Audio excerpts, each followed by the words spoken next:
Hello guys, welcome to my YouTube channel. आज से हम स्टार्ट कर रहे हैं द पर्ज सीरीज। इस सीरीज में टोटल 5 फिल्म्स हैं। इसकी एक टीवी सीरीज भी है जिसके 2 सीजन अब तक आ चुके हैं। इस सीरीज में हम सिर्फ मूवीज ही कवर करने वाले हैं और हम स्टार्ट करने वाले हैं पहले पार्ट से। इस मूवी का नाम है द पर्ज, जो आई थी 2013 में। इसके राइटर और डायरेक्टर हैं जेम्स डिमोनिको।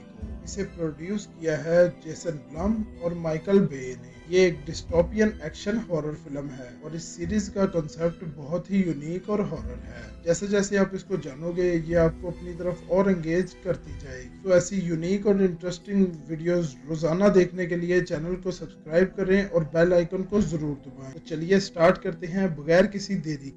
मूवी स्टार्ट करने से पहले मैं आपको इसके बारे में थोड़ी सी जानकारी दे देता हूँ। पर्ज का मतलब होता है छुटकारा पाना। मूवी के अकॉर्डिंग 2014 में जब अमेरिका में इकोनॉमिकल लैप आ गया, तब एक नई पार्टी को इलेक्ट किया गया जिसका नाम है the new founding fathers of America. उस इकोनॉमिकल लैप से छुटकारा पाने के लिए इस पार्टी ने एक लॉ पास किया जिसके मुताबिक हर साल पर्ज मनाया जाएगा, जिसमें 12 घंटों के लिए सारे क्राइम्स लीगल होंगे, इंक्लूडिंग चोरी, रॉबरी, रेप और यहाँ तक के मर्डर भी। पर्ज शुरू होता है हर साल 21 मार्च शाम 7 बजे से लेकर 22 मार्च सुबह 7 बजे तक, और इन 12 घंटों में तमाम इमरजेंसी सर्विसेज जैसे पुलिस, फायर डिपार्टमेंट, हॉस्पिटल वगैरह सब बंद रहते हैं। इन 12 घंटों में अमेरिका का कोई भी शहरी कोई भी क्राइम लीगली कर सकता है। इसके सिर्फ 2 रूल्स हैं कि क्लास 4 से ऊपर के वेपन यूज नहीं कर सकते, जैसे कि आरपीजी, मिसाइल लॉन्चर या बॉम्ब वगैरह, और रैंक 10 के ऊपर के अफसरों को पूरी हिफाजत दी जाएगी। तो ये इस सीरीज का कॉन्सेप्ट है और उम्मीद करता हूँ अब तक स्टोरी ने आपको भी एंगेज कर लिया होगा। तो 2017 से पर्ज की शुरुआत हुई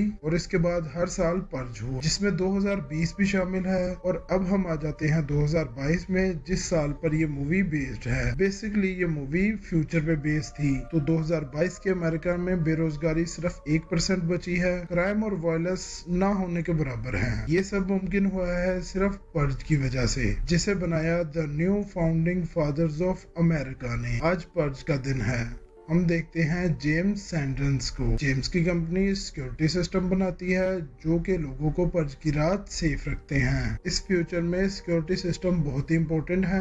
ये इस फ्यूचर में इतने जरूरी हैं कि जेम्स के आस पड़ोस वालों ने जेम्स से ये सिक्योरिटी सिस्टम लगवाए हुए हैं, यानी पर्ज उसके लिए एक बहुत ही फायदेमंद बिजनेस है। जेम्स 7 बजने से पहले अपने घर पहुंच जाता है। उसके घर में है उसकी वाइफ मैरी, उसके बच्चे जोई और चार्ली। पर्ज शुरू होने में थोड़ा ही टाइम है तो जेम्स मेक श्योर करता है कि उसकी पूरी फैमिली घर पे ही है। उसकी सारी फैमिली तो घर पे है ही, लेकिन उसके घर में एक एक्स्ट्रा पर्सन भी है जिसके बारे में जेम्स अभी तक नहीं जानता। वो है जोई का बॉयफ्रेंड हेनरी। उन दोनों का मिलना मना है क्योंकि जोई अभी अंडर एज है और हेनरी उससे काफी बड़ा है, इसलिए जेम्स ने उनका मिलना बंद किया हुआ है। जैसे ही जेम्स घर पहुंचता है, हेनरी वहां से चला जाता है क्योंकि उसको भी तो पर्ज शुरू होने से पहले अपने घर सेफ पहुंचना है। अब वो पूरी फैमिली एक साथ थी और पर्ज के लिए उनका प्लान ये है कि उन्हें अपने घर के अंदर रहते हुए सेफ रहना है। पर्ज स्टार्ट होते ही वो अपने घर को सील कर देते हैं। उनका प्लान तो बहुत सिंपल है, लेकिन हर किसी का प्लान सेम नहीं है। 7 बज जाते हैं और लाउड सायरन्स के साथ पर्ज शुरू हो जाता है। उन्हें फिक्र करने की कोई जरूरत नहीं थी क्योंकि वो अपने घर सेफ थे और ऐसा सिर्फ उनको लग रहा था। उनके घर में कोई और भी था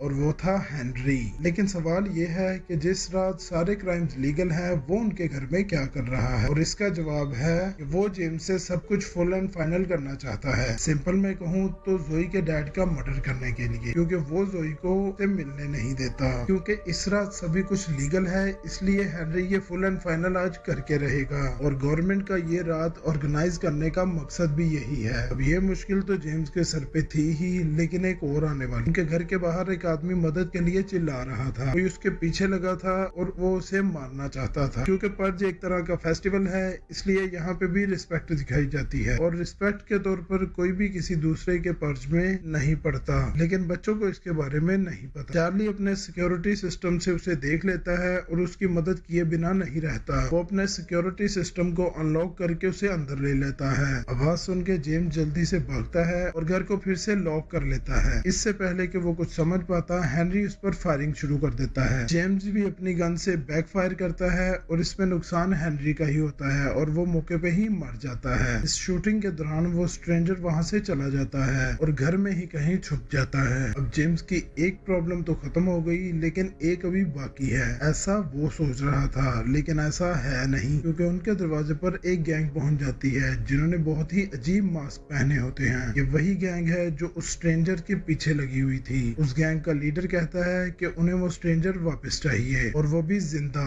उसे लेकर वो चुपचाप वापस चले जाएंगे, लेकिन अगर वो स्ट्रेंजर उन्हें नहीं मिलता तो वो उनके घर में घुस के उस स्ट्रेंजर के साथ साथ जेम्स की फैमिली को भी मार देंगे। इस गैंग के लीडर को देख के ही पता चल रहा था कि ये एक रिच किड है जिसे ना सुनना बिल्कुल भी पसंद नहीं, और अपने साथी को ही गोली मारकर वो ये बात प्रूव भी कर देता है, क्योंकि अगर वो अपने साथी को मार सकता है तो जेम्स की फैमिली उसके सामने क्या चीज है। वो बाहर से उनके घर की लाइट कट कर देते हैं और उनका काउंटडाउन स्टार्ट हो जाता है। उनके पास एक हैवी सिक्योरिटी सिस्टम तो है, लेकिन जेम्स जानता है कि वो इनको बचा नहीं पाएगा। अपनी फैमिली को बचाने के लिए जेम्स को उस स्ट्रेंजर को उनके हवाले करना ही होगा। वो अपने काम पर लग जाता है, यानी कि उस स्ट्रेंजर को ढूंढने। उसकी वाइफ मैरी भी उसका साथ दे रही थी, लेकिन चार्ली अभी भी उनके ऑपोजिट होता है। वो उस स्ट्रेंजर को अपनी सीक्रेट जगह पर छुपा देता है। एक बार फिर से उसने अपनी फैमिली की जान को खतरे में डाल दिया, क्योंकि जोई हेनरी की गन लेकर उसकी सीक्रेट जगह पे छुपने जाती है और वो स्ट्रेंजर इस मौके का फायदा उठा लेता है। यहाँ सब कुछ जेम्स के हाथों से बाहर होता नजर आ रहा है, फिर भी जेम्स किसी तरह उस स्ट्रेंजर को काबू कर लेता है। वो उसे एक चेयर से बांध देते हैं और बस अब उन्हें उसे बाहर भेजना होता है। तभी उन्हें एहसास होता है कि उनमें और उस गैंग में कोई फर्क नहीं है, वो भी तो उस स्ट्रेंजर की डेथ का रीजन बनेंगे। यहाँ पे जेम्स अपना इरादा चेंज करता है और प्लान बी, वो डिसाइड करते हैं कि वो उस स्ट्रेंजर को बाहर भेजने की बजाय उसे बचाएंगे। वो उस गैंग से फाइट बैक करेंगे। ये फैसला उसने ठीक टाइम पर लिया, क्योंकि उसकी डेडलाइन खत्म हो चुकी थी। एक ट्रक की मदद से वो गैंग उनकी सिक्योरिटी प्लेट तोड़कर घर के अंदर आ जाती है, लेकिन जेम्स इन सब के लिए रेडी था। वो बड़ी चालाकी से एक एक करके सभी गैंग मेंबर्स को मार देता है, लेकिन आखिर में उस गैंग का लीडर उसे स्टैब कर देता है, जिससे कि जेम्स वहीं पर मर जाता है। और अब उसकी फैमिली का मरना भी तय था, लेकिन हम देखते हैं कि जेम्स के नेबर्स सभी बाहर वाले गैंग मेंबर्स को मारते हुए उसकी घर की तरफ बढ़ रहे हैं। पूरी गैंग को खत्म करके वो जेम्स की फैमिली को तो बचा लेते हैं, लेकिन लीडर अभी भी जिंदा था। वो उस फैमिली का अंत करने ही वाला होता है कि अचानक जोई पीछे से आकर उसे भून देती है।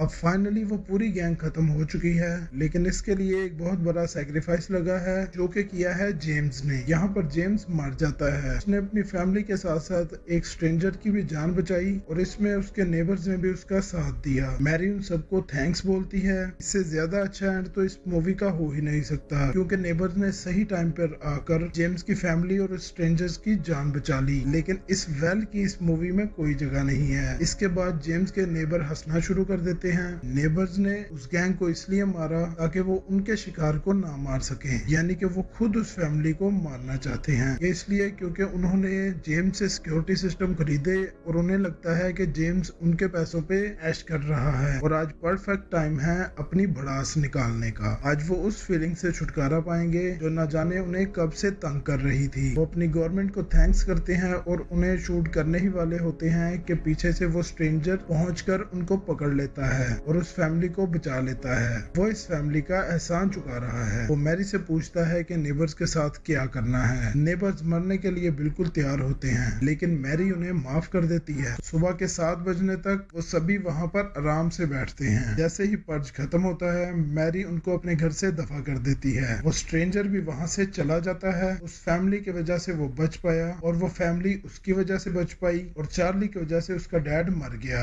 वो फैमिली बाहर के हालात देखती है और हम कई सारे इमरजेंसी अलार्म सुन सकते हैं, यानी कि पुलिस और मेडिकल टीम काम पर लग चुकी है। न्यूज से हमें पता चलता है कि ये आज तक का सबसे सक्सेसफुल पर्ज रहा है। इसमें पिछले सालों की निस्बत सबसे ज्यादा लोगों ने पार्टिसिपेट किया। इसी रिपोर्ट के साथ ये मूवी यहीं पर एंड हो जाती है। जैसा कि मैंने स्टार्टिंग में कहा था, इस मूवी का कंसेप्ट बहुत ही यूनिक और हॉरर है। जब हम ऐसी स्टोरीज को सुनते हैं तो हम इसके बारे में और जानना चाहते हैं। हम देखना चाहते हैं कि ऐसा लो अगर एक्चुअल वर्ल्ड में बन जाए तो क्या हो। ये सीरीज हमें वही दिखाने वाली है। इस स्टोरी को आप एक ऑल्टरनेटिव रियलिटी के तौर पर भी देख सकते हो कि किसी रियलिटी में सच में ऐसा हो रहा है और अमेरिका उनमें नंबर 1 पर है।